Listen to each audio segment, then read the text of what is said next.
Yo, lihat apa yang kita punya di sini. Ini adalah si sirkus aneh di sekolah. Hai Pearl, kamu masih belum selesai dengan ramenmu? Mungkin aku bisa membantumu menelan makanan itu melalui mulutmu yang lain. Kejadian ini adalah hal yang biasa dialami Pearl sehari-hari. Ia terbiasa mendapatkan ucapan kasar tentang penampilannya setiap hari. Tapi itu semua tidak merubah fakta bahwa yang mengatakannya itu sangat jahat dan tidak pantas. Sejauh yang ku tahu, Pearl tidak pernah melakukan apapun hingga layak diperlakukan seperti itu. Kami cukup dekat sebenarnya saat kami tinggal sebagai tetangga. Aku penasaran apa yang terjadi saat kami terpisah. Sepanjang tahun aku mendengar beberapa rumor tentang Pearl.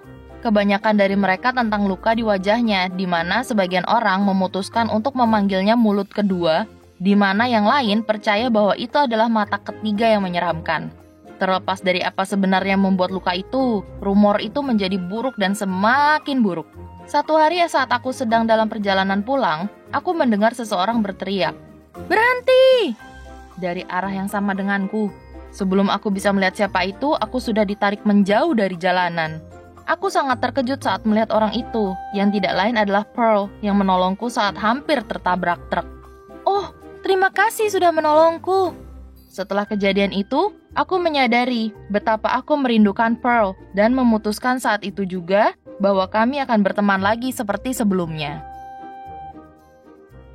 Satu hari saat sedang dalam perjalanan pulang, kuputuskan untuk menanyakan Pearl apakah ia mendengar rumor yang tersebar tentangnya di sekolah. Pearl bahkan tidak kaget saat ia mendengar pertanyaanku dan dengan cepat merespon dengan mengatakan, "Tentu saja aku tahu. Kamu tahu kan, aku bahkan punya telinga ketiga untuk mendengarkan gosip di sekolah tentangku." Kutatap Pearl terkejut. Apa ia baru saja bilang ia punya 3 telinga? Saat aku baru akan bertanya, Pearl tertawa.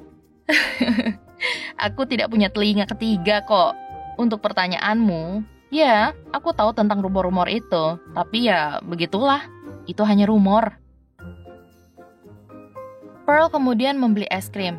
Ia menganggap seakan dijahili itu hal sepele semata, sampai ia mengajariku sebuah pelajaran berharga.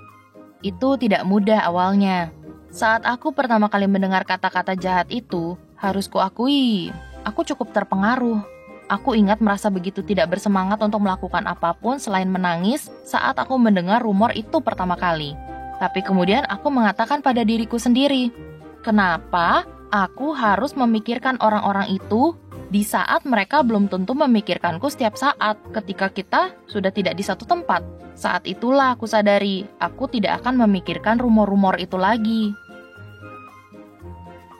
Untuk apa menghabiskan waktu dan energiku berurusan dengan kata-kata yang orang lain ucapkan di saat aku bisa bahagia dengan diriku sendiri? Pearl mengatakannya dengan penuh percaya diri sampai aku sangat mengaguminya. "Jadi, apakah ini maksudnya kamu memang punya mulut ekstra?" Candaku. Pearl cekikikan dengan semua rumor aneh yang beredar dan dengan santai memberitahuku bahwa awal mula cerita-cerita itu beredar karena luka yang dulu ada di wajahnya. Ternyata luka itu sangat kecil sampai kamu tidak akan memperhatikannya. Tapi ayahnya menempelkan plester berbentuk mulut di wajahnya. Dan sekarang banyak orang bergosip tentang itu. Kami pun tertawa bersama hari itu saat berjalan pulang, seperti yang kami lakukan saat masih kelas 1.